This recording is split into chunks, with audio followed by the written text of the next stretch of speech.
Hello guys, Chris here and welcome back to another video. In this one, my friends, we're going to be testing the GeForce RTX 4080 16GB GPU in the destroyer of GPUs, Remnant 2. This one is the Founders Edition model of the card. We are running it with the latest Nvidia drivers as usual, and I'm not manually overclocking it. You can see all of its specs right here in Tech Power Ups. GPU Z-resizable bar is also enabled, and over on the left, we're pairing it with the i5 13600K and 32GB of DDR5 6000 MHz RAM in dual channel. Oh, and the i5 is overclocked to 5.5 GHz. Let's get into it, shall we? Alright guys, as usual, I want you to guess what settings we are running this on at the moment. It's dropping into the low 60s at times. Look at that, 63, mid-60s most of the time. It would actually drop from 60 FPS because there is a map, at least one of them, is way more intensive than this area right here, so we would get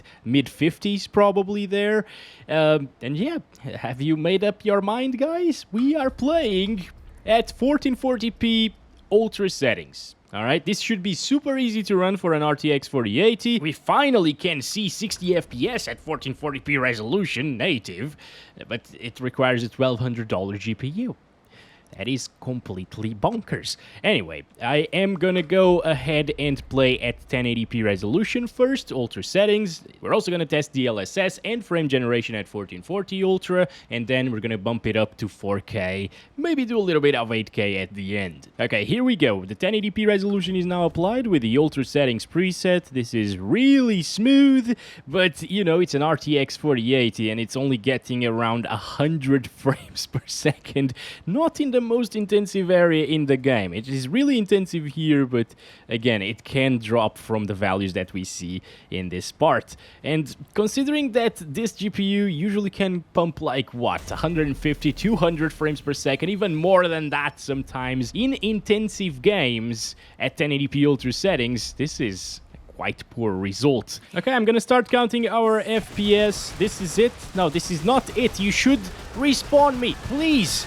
Oh my gosh. Alright, he's not gonna do that. He's probably gonna die, guys, unless he's a very good player. Anyway, this is a very good map for us to see the FPS. As I told you, it's a bit more intensive than the area we were testing previously, and it is dropping already from 100 frames per second into the mid-90s. Now, is this bad? You know, for a 4080, yes, it is bad, but it is not a bad experience, obviously. But I doubt many people are out there just playing games at 1080p with an RTX 4080, which is meant for 4K gaming. Now, they say that this game was made with upscalers in mind, and it looks quite decent with DLSS quality enabled. So there is that. You definitely should use upscalers here, because they make a huge difference, as seen in my previous videos with like the 3060, 4070, and even the ARC A770 with XeSS. I am scared to see what it can do at 1440p in this map. Unfortunately, maybe we can't really do that because I can't go to the menu. The only thing I can do is quit the session. Why can't I change settings while spectating somebody else? Come on, developers. I guess they got bigger problems to fix. Alright guys, I'm gonna enable DLSS. I'm not gonna set it to performance, which is the default value, by the way. If you set it to performance, it gets 120s-ish. It actually becomes a little bit CPU bound. And I'm gonna use quality DLSS here. If you use the LAA, you're gonna get like 1 less FPS than native resolution, while looking slightly sharper. It can look over-sharpened though. But okay, let's start counting our FPS and finally play the game. This one's already dead. What? I need to reload already? Why are you prompting me to reload my weapon? Like, it is loaded. Almost. Alright, anyways. Should we do this? Come on. Oh my, what am I even doing? Anyway, we're still CPU bound here with the i5 13600K. Look at that. It's getting 120s, 130s, and the GPU utilization is at 80-something% sometimes. Other times it can be fully GPU bound, as you can see right here with 130 or 140 FPS. So I guess if you have like the i9 or the i7 not so much, it's gonna get a few more FPS. Oh, I'm already dead? Oh, come on. Alright, I'm just gonna run for it then. No! Oh! These guys are so strong! What the hell? And I'm playing on the easiest difficulty, my friends. Whoa! As I was saying, if you have the i9, you probably can extract like 10, 20 more FPS from this and be fully GPU bound all of the time. But this is 1080p, okay, with DLSS. Oh, and before somebody comments, I'm sure they already did, the i5 overclocked. It's actually a really great pairing with the 4080. I've been playing my games on this PC and everything runs buttery smoothly, even like Battlefield 2042, which is very intensive for the CPU. It runs with like 200 plus FPS on average. Alright, I don't know what happened, but we're back here. Maybe they actually won. But let's go up to 1440 and disable the upscaler next. Here we go, this is it. Everything is now applied and... let's see. Oh, yeah, it's probably gonna drop. Okay, 50s already. We just stepped into the action and we're already in the 50s on an RTX 4080, guys. That is absolutely insane. Dude, and you can feel the slowdowns as well. I mean... it's not like it's not noticeable. Maybe with a G-Sync monitor or FreeSync monitor, it wouldn't really be as noticeable. It's only me versus all of them.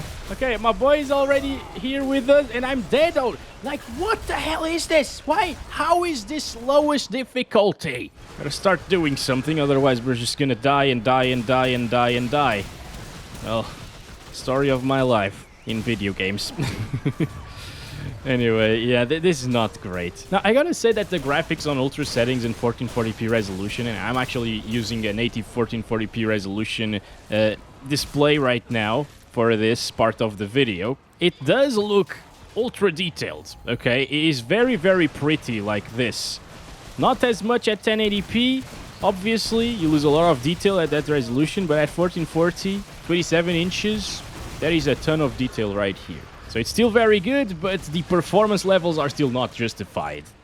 You know, the graphics aren't anything amazing. They do look better than many games, but not the greatest that I've seen.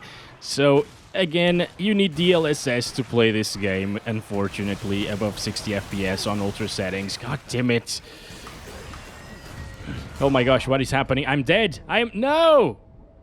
No, I was applying DLSS. See, this is what happens if you don't let people change the settings while they are spectating other people.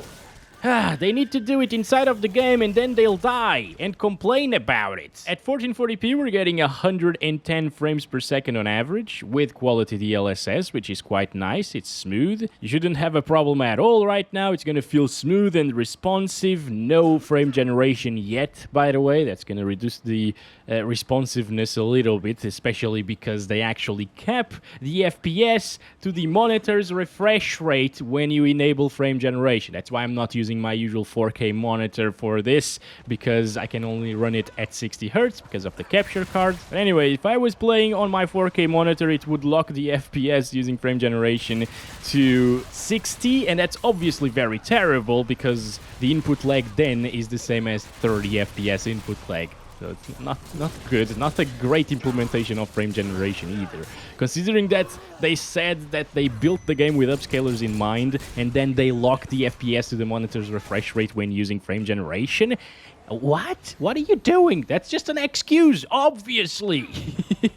By the way, if you are playing in other maps, you can get way higher FPS. There are maps where you're gonna see like 150, 160 FPS, but this one is the most intensive one. It's mainly because of all of these particles, all of the vegetation.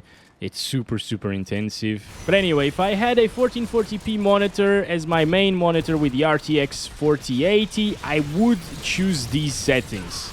Now, let's enable the frame generation. Again, it locks your FPS to the monitor's refresh rate. The monitor that I'm using is 144 Hz, so that means that we will probably be capped at 144? Nope. Okay. So it's not always at 144, interestingly. I thought it would be, but I guess sometimes we will be reaching the limits of the RTX 4080, even with frame generation. Yeah, over here it's not really dropping, but you already saw that it drops into the 130s at times. That could be just one-offs. It's maxing out even with frame generation. And usually at 1440p ultra settings in other games, you enable frame generation and you get close to 200 frames per second. You know, of course, we can't really get that here because they locked the frame rate.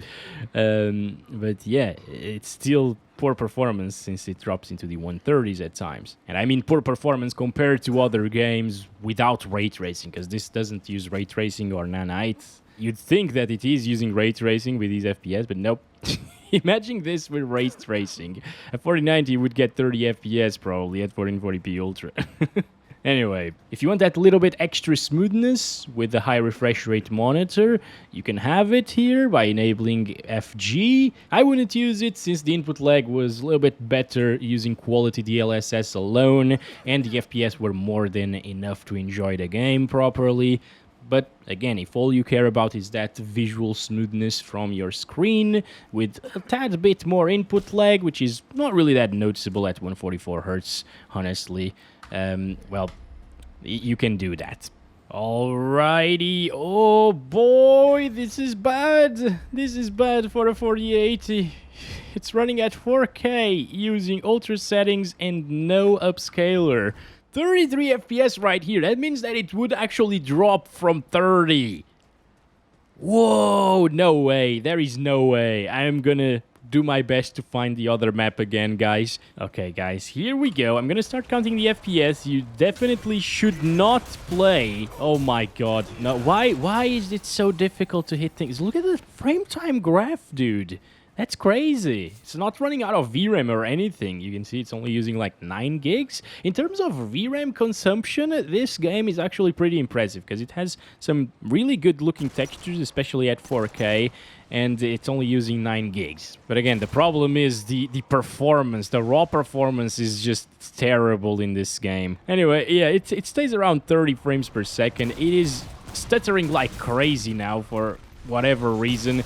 And it's dropping into the 20s sometimes. It just doesn't feel smooth at all. You know what? Let's do balanced DLSS right away, because it still looks good here at 4K resolution, and quality wouldn't cut it for 60 plus FPS. I mean, at this point, even balanced won't cut it for 60 plus FPS. Let's keep on going, I guess. This way, maybe? Yeah? I really want to get to the other route part of the map. Oh, we're gonna die very, very instantly when we get there, though, but it's very intensive. I think maybe the way to play this game would be with frame generation and balance DLSS at 4K, because it will smooth out your frame times. Usually frame generation does that. And even though we are consistently above 60 FPS here with balanced DLSS, at least so far, the stuttering's a bit too much at this resolution. So I'm gonna enable this. Oh no, I just forgot. It caps itself to 60. Ugh. You know what? For 60 FPS cap, it doesn't really feel all that bad in terms of input lag. You can feel it's not as good as it was before the cap, but it's not terrible. Honestly, it's not like 30 FPS. It doesn't feel at least like 30 FPS. Look, please finish the reload, dude. That's taking a really long time. Oh, come on. Bro! No! Ah! I just want to shoot him and I couldn't finish the freaking reload.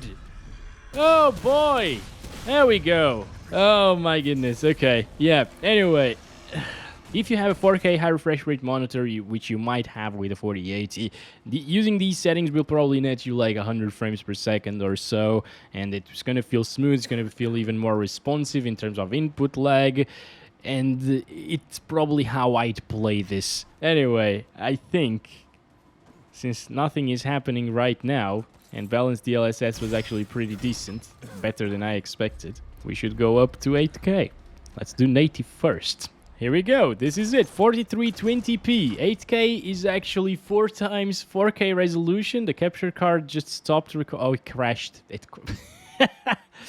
Okay, so maybe ultra settings at 8K is not a good idea. So I set it to low settings, and we're playing on low at 4K resolution, guys. All right, this is back to 4K, low. No DLSS, obviously, and yeah, it is dropping into the 40s here, dude. Like, this is... Low settings. Low settings at the targeted resolution for the RTX 4080. This card can do like 60 plus FPS average in Hogwarts Legacy Ultra settings at 4K, for example, without ray tracing. What about 8K low settings next? Oh boy, okay, yeah, it would definitely get single digits on Ultra, by the way. That's why it crashed. It can't handle that. Look at that VRAM usage finally going up there, 12 gigabytes, 12 and a half. Yeah, 13 FPS is what you get at 8K resolution. And mind you, some games are actually playable at 8K Ultra settings using the RTX 4080. Okay, so let's enable DLSS Performance, which looks insanely good at 8K resolution, and that gives us 30-ish frames per second at low settings. I guess this would be playable. It would probably drop into the high 20s in really intensive scenarios. I think over here it's slightly more intensive, maybe. No, it's exactly the same, 36. But I really think that playing like this with a 30 FPS lock would probably be possible. At least in 90% of the maps, it would get 30 flat all of the time. So that's okay. I mean, I don't know who's gonna play at 8K low settings, honestly, but if you really want to, you can. Oh boy, and the frame generation makes everything go south once again. We got a big crash right here. What I think is happening is it's actually running out of VRAM at this point, because frame generation requires a bigger amount of VRAM, and we've seen the same thing, I think, with Cyberpunk 2077. In that video using the 4080 that I did like 2 weeks or 3 weeks ago, we saw 8K resolution giving us way less FPS with frame generation than without it, because with FG it was using tons and tons of VRAM. Anyway, that's been it for this one, my friends. Thank you very much for watching this video. Don't forget to like and subscribe if you haven't already, and I'll catch you in the next one very soon. Love you all. Bye-bye.